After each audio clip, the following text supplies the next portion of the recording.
Hey guys, Robin George here with you, aka VHS82 apostrophe, with our ongoing A Closer Look into the World of the X-Files Season 4, Episode 7, Musings of a Cigarette Smoking Man.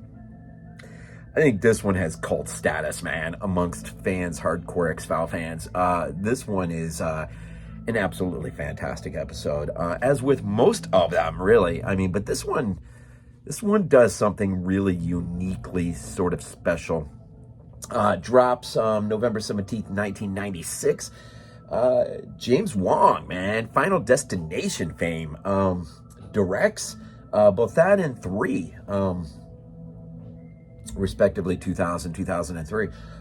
Glen Morgan and James Wong contributes on the writing, but Morgan is the writer. I don't know. Well, Chris Owens. We'll just do that. This is going to be quick, man. Me and the boys are going down south to meet up with my brother to watch Revenge of the Sith on the big screen. It'll be my little's first time seeing it on the big screen. So that is a marquee event. Last night was a little bit of a marquee event as well. Not to rabbit trail much, but me and my 13-year-old watched the alternate cut of the 2013 film remake, reboot, whatever we want to call it. I don't think it's either or, but Evil Dead, the Scream Factory 4K. Got it for my birthday from my oldest boy Sam, and Becca. I have to tell you, because I know you'll be watching this at some point, but let me just say, it has 6 to 7 minutes added on, and if that would have been the cut that me and you would have seen on that Sunday afternoon, which was the last show, the last day, the last theater, I don't know if you would have survived that. It is amazing what 6 or 7 minutes of added onto a film, integrated into a film will do. And that was a nasty piece of business last night. Well, this episode is a little bit of a nasty piece of business unto itself. I didn't write a lot of notes. I didn't really any notes. I'm just sort of jumping into this thing quick. Like, this is definitely a marquee episode. Chris Owens is probably our most marked guest. Makes his first appearance, and he plays a young cigarette smoking man before he smoked, which we get to see all that.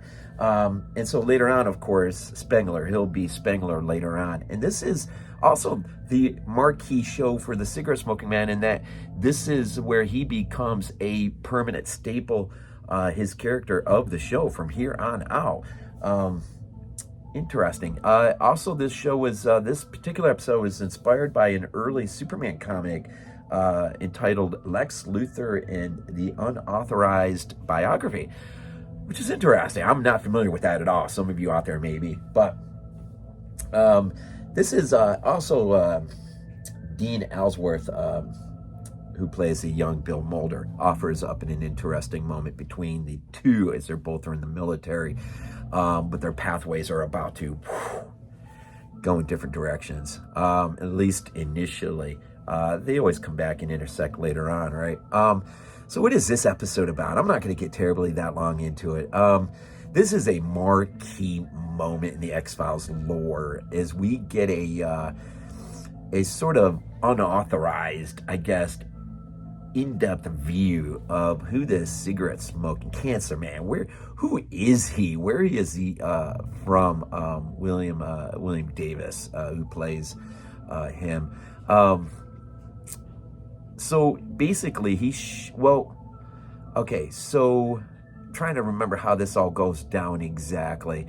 I think we open up with he is conducting surveillance of Frohike is having a midnight meeting with Mulder and Scully. Of course, we never see them at all until the very end. We only see Frohike, I believe. I think he's the only one we see who's exiting the door of the meeting place. This is an episode that we do not see Mulder or Scully, except a flashback scene to the pilot episode with Scully. We hear Mulder's voice, but that's about it. This is strictly about the cigarette smoking man. And so he is staking out a surveillance and does have plans on killing Frohike, because word must have reached his desk that Frohike is spilling the beans on his whole life with both Mulder and Scully. Well, Frohike has gotten this idea from an article in a All Telltale magazine, and so it's not like anything organic. It is from another source, but a source that he trusts. And so he basically relays this story, and as he's relating this story, our beloved antagonist of the franchise sits and reflects on his life, and we're privileged to get to see that life unfold via black and white, which is awesome, because you're dealing with some really hard-hitting historical moments, in which case we're rewriting history to fuel the conspiracy, right? Because we all have conspiracy, I'm sure, ideas on who really was part of these moments in history. For example, one of the first stopping points is actually getting to see the young cigarette-smoking man have the infamous first meeting where he is, and it's staged, right? The beginning major meeting of Apocalypse Now, which is so awesome. They staged it beautifully.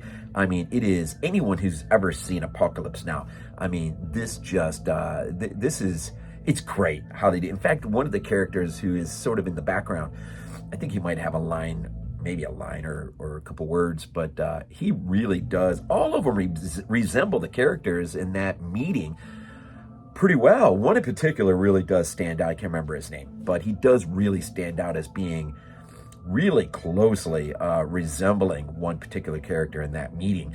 And the guy who plays the Harrison Ford character also has a pretty somewhat close resemblance. I mean, it's not Harrison Ford, obviously, but how it plays out, even the lines as they're written, do reflect that scene in Apocalypse Now. And that just, what a great way to introduce the cigarette smoking man, and a decision he had. Now, he has already had a part to play in the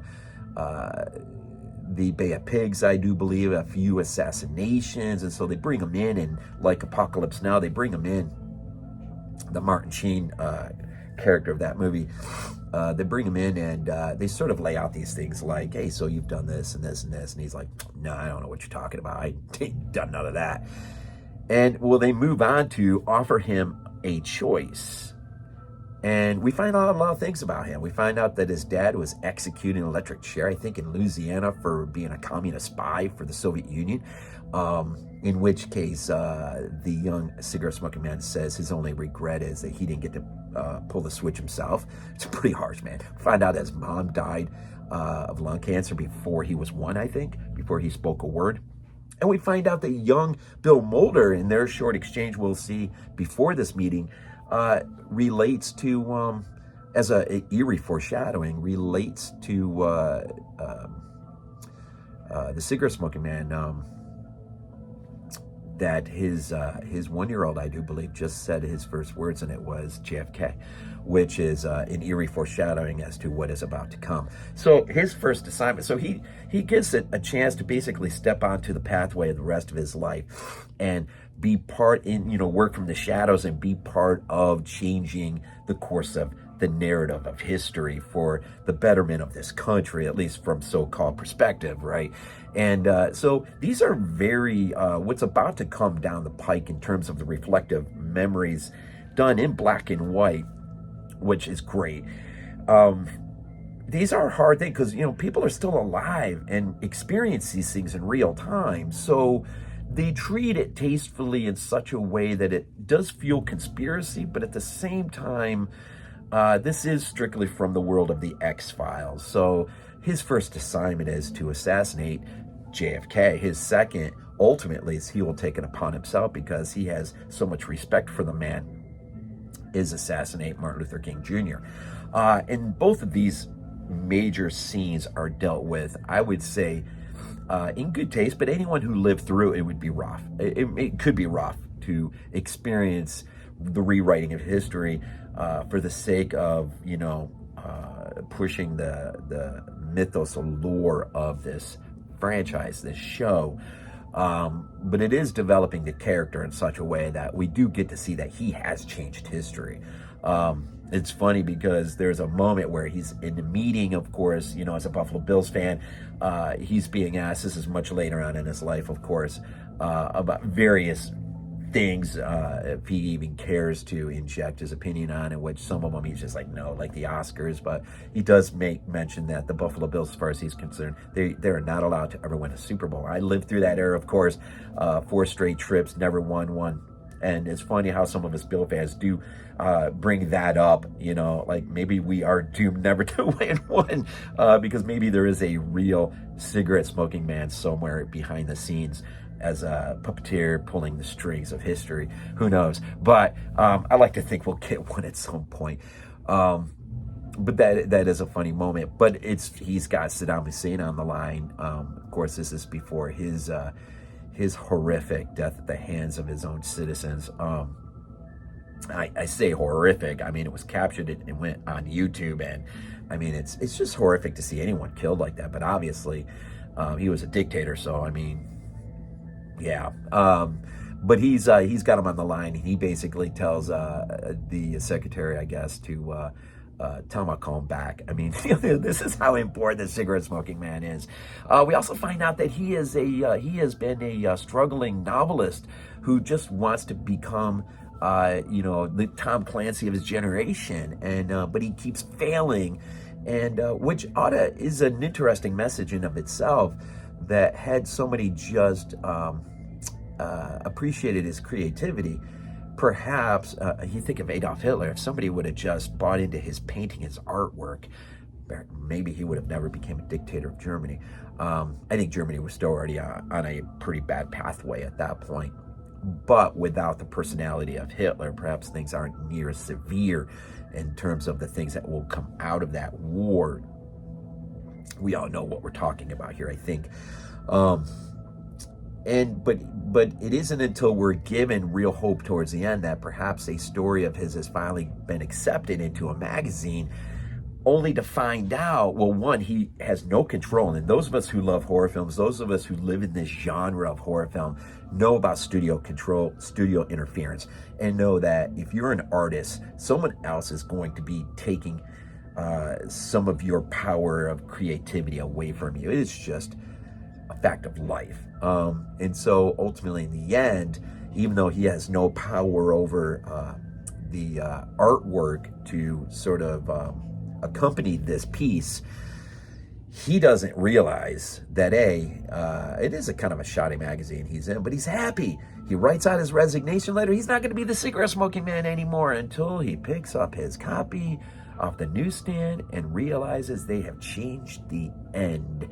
And that causes him to rip up his resignation letter, pick up the Marley cigarettes once more, and ultimately in the end deliver the line that should have been the end of his story, which was accepted.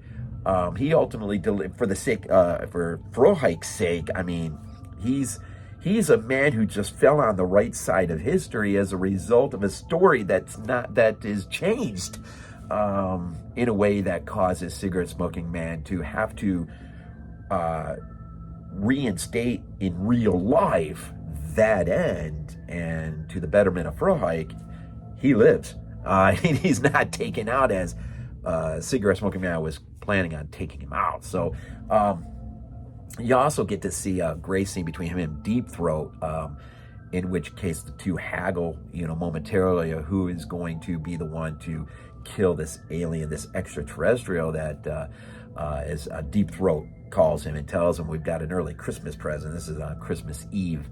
And so, you have that, and we have a great end in this where you get to see and hear the whole setup of Cigarette Smoking Man and Scully's first interview to work with Mulder, and then we even get to hear the recording, which is the pilot episode.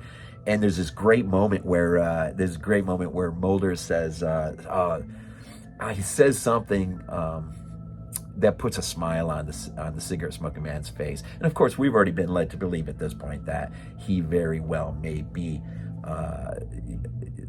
Mulder's father, Fox's father. That's not really a spoiler this far into the franchise yet, I think. And that's, I'm trying to think exactly. Mulder says something. I can't remember exactly what it was, but it was such a great moment in the episode because it just puts a smile on the cigarette smoking cancer man's face. And it's just a great moment, And so, you kind of get all of this set up, and I guess we are kind of sitting around my normal time. Like, I really didn't plan it like that, but I'm shocked at how much of this is just coming back in my mind. I've only watched it or revisited it one time through, that was this morning, but it's a great episode on how things play out. The patsies that are picked and chosen, Oswald, Earl Ray, for those two assassinations. Interesting in how they follow through that, where Cancer Man is when he takes the shot at JFK. That is that how it all plays out is really, his view on Martin Luther King Jr. is very fascinating. He regrets hearing one of Martin Luther King Jr.'s speeches, in which case he realizes as a result of what he's saying, he's going to have to take action as much as he hates it, but he chooses to do it himself because of how much respect. It's just interesting how it all plays out, right? I thought they dealt with this history pretty tastefully. Then again, we still live in a time when obviously some would have lived through, and those moments are not easy to be reminded of, even if they're done fictionally and from the world of the X-Files. But I thought, it was good. Just a great look into his life and where he came from, the choices that he had before him, ultimately the choices, how, I think it's Oswald that gives him his first pack of cigarettes. He swears initially he's never gonna, touch them ever, and yet we'll even see him in this episode with a patch because he's trying to give them up. And so, you just learn a lot. You learn a lot about his character, and I thought it was just an excellent episode. Well executed, well directed, well written. So now we're set up for Tunguska, which finishes out this particular disc. And can't remember if that is to be continued episode, but I guess we will see soon enough. So anyways, here we go. We did end a little bit earlier on this one. Musings of a Cigarette Smoking Man. Remember this one? What a great episode, man. What a great episode. So anyways, got some things to do. We're going to see Revenge of the Sith today on the big screen. Cannot wait to see Max's face when he gets to see it just play out on the big screen. That is going to be a lot of fun. So as always, we end these things off with Go Bills. This is not a dream. Not a dream. We might be useful to you.